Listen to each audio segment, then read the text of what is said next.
Hai guys, welcome back to Geos Class. Nah, hari ini aku mau membahas tentang contoh soal amortisasi hutang lagi. Nah, kita hari ini akan mencoba mencari cicilan bulanan dan saldo sisa ya. Gimana caranya kita mencari cicilan bulanan ya dari sebuah amortisasi hutang. Lalu ada juga nanti aku akan mencoba mencari efektif interest rate ya, suku bunga efektif sama saldo sisa dari hutang ya, jika kita mau melunasi hutang sebelum waktunya. Oke, nah kita langsung masuk ke soal ya. Suppose you borrowed 5,000 at an annual interest rate of 9% per annum, and you have to repay it over 5 years with equal amounts each month. What will be the monthly repayment?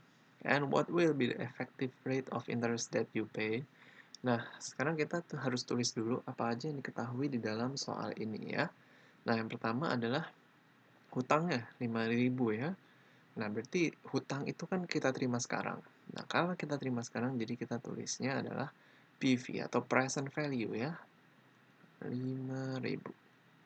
Nah, lalu suku bunganya interest rate 9% atau 0,09.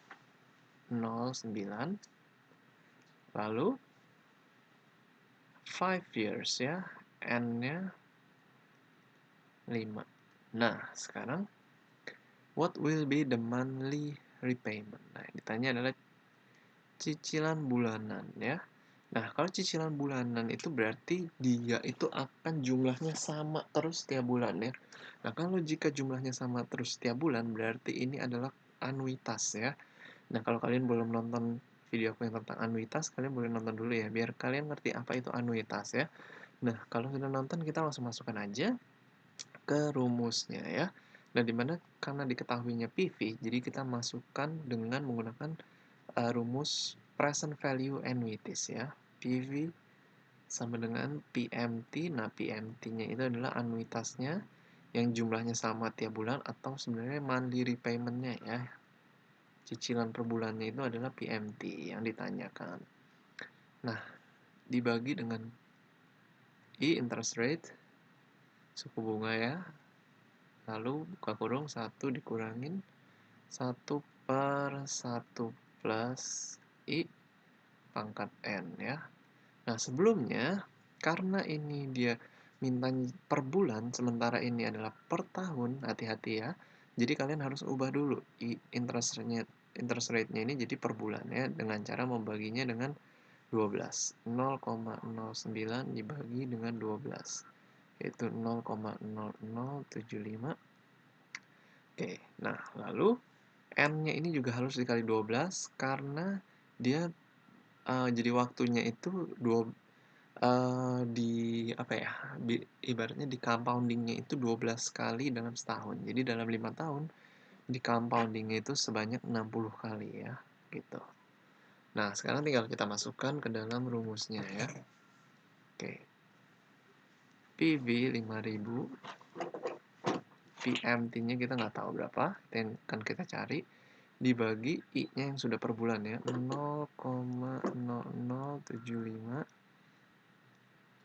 buka kurung 1 minus 1 per 1 plus, nah ini pakai yang udah per bulan lagi ya, 0,0075 dipangkatkan dengan 60. Nah, ini kita perlu pindah-pindahkan ya. Nah, ini kita pindahkan dulu. Yang pertama 5.000 dikali 0,0075. Lalu PMT buka kurung 1 minus 1 per 1,0075 pangkat 60 ya. Nah, lalu yang ini kita pindahkan ke bawahnya sini ya. Nah, ini aku tukar aja deh yang PMT-nya, soalnya aku tukar aja PMT-nya yang di sini ya. Nah, ini aku pindahkan di bawahnya ini. Jadi 5.000 kali 0,0075 dibagi 1 kurangin 1 per 1,0075 pangkat 60 ya. Oke, nah ini kita tutup kurung. Nah, hasilnya adalah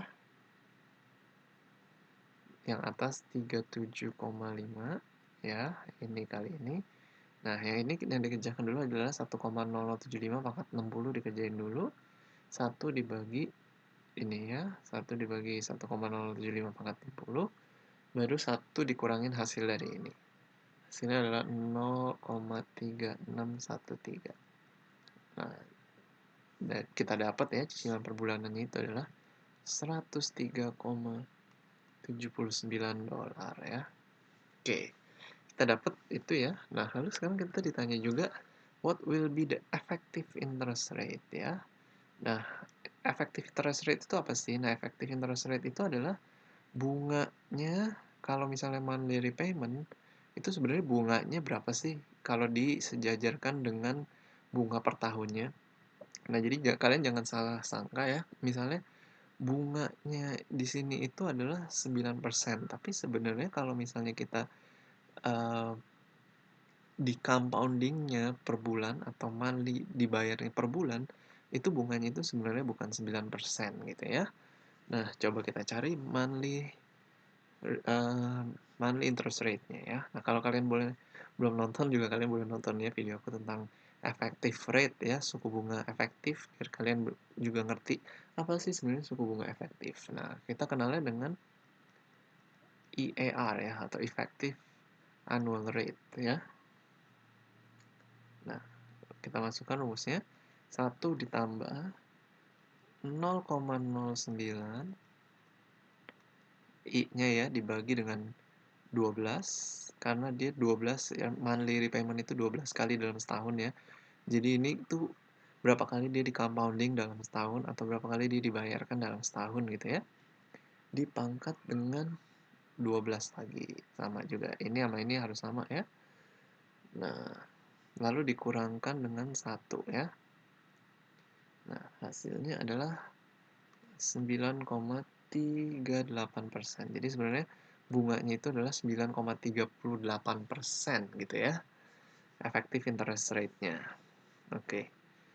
Nah, sudah ini ya, kita akan belajar yang berikutnya yaitu mencari sisa saldo hutang ya. Nah, jadi misalnya ini soalnya sama kayak tadi ya, 5.000 utangnya interest rate-nya 9%, persis soalnya sama, cuman yang ditanya aja beda. After 3 years, setelah 3 tahun ceritanya nih ya, misalnya kita punya uang. After 3 years, you come into some money. Jadi kita udah punya uang, and wish to pay the loan off. Jadi kita mau lunaskan hutangnya. Berapakah jumlah hutang yang harus dibayar sisanya ya, to clear the balance. Berapakah saldo hutang sisanya yang harus kita bayar gitu. Kalau misalnya kita setelah 3 tahun kita udah cicil dan ternyata setelah itu kita punya uang untuk mau melunaskan hutangnya. Nah, gimana sih cara nyarinya? Nah, cara carinya sekarang uh, nah ini dibalik ya caranya. Jadi seperti ini. Jadi ibaratnya ini tahun 0, tahun 1, tahun 2, tahun 3, tahun 4, tahun 5. Nah, di tahun 3 ini kita mau melunaskan hutangnya ya. Nah, jadi kita itu harus menghitung sebenarnya present value dari semua hutang yang ada di tahun ya tahun ketiga bulan pertama sampai tahun kelima bulan yang ke akhir. Ini itu cicilannya kan per bulan ya. Nah, ini harus kita present value kan cicilan semuanya itu yang per bulan kita bawa ke tahun ketiga. Nah, seperti itu sebenarnya. Nah, cicilan per bulannya itu tadi kita udah dapat, yaitu PMT-nya adalah 103,79. Nah, jadi kita harus mempresent value kan 103,79 ini. Nah, dari tahun ketiga ke tahun kelima itu kan tinggal 2 tahun ya. 2 tahun berarti kalau dihitung dalam bulanan, berarti kan dia tinggal N-nya itu adalah 2 tahun kali 12 ya. Karena 2 tahun dan setahun 12 bulan, jadi tinggal 24 bulan gitu cicilan bulanannya. Nah, jadi dia tinggal membayar 103,79 selama 24 kali. Nah, itu berapakah kalau kita present value kan nilainya ke tahun ketiga gitu ya. Nilainya berapa kita present value kan, nah itu adalah saldo sisa hutang yang harus dibayar. Kenapa nggak bisa dikali aja 103,79 kali 24? Nah, itu karena ada yang namanya konsep nilai waktu uang atau time value of money ya. Jadi kita nggak bisa main kali aja seperti itu. Oke, jadi kita masukkan ke rumus tadi lagi. Present value annuity lagi ya. PMT over I bagi 1 min 1 per 1 plus I pangkat N gitu ya. Oke, nah PMT-nya masukin 103,79 per I-nya pakai yang tadi lagi ya 0,0075 1 kurangin 1 per 1,1 tambah 0,0075 pangkat N-nya adalah 24. Oke. Nah, tinggal dihitung aja, ini lebih mudah ya penghitungannya. Ini tinggal dibagi lalu dikalikan dengan ini ya, hasil dari dalam kurungnya ini semua. Hasilnya adalah 2.271,87 dolar. Jadi sisa hutangnya itu sebesar 2.271,87 yang harus dibayarkan jika dia mau melunasi di tahun ketiga. Oke guys, sepertinya itu aja yang aku mau jelaskan tentang bagaimana mencari ini ya, cicilan bulanan, efektif rate, sama saldo sisa. Kalau kalian masih ada pertanyaan, kalian boleh tulis di kolom komentar. Thank you guys for watching this video. See you again in the next video.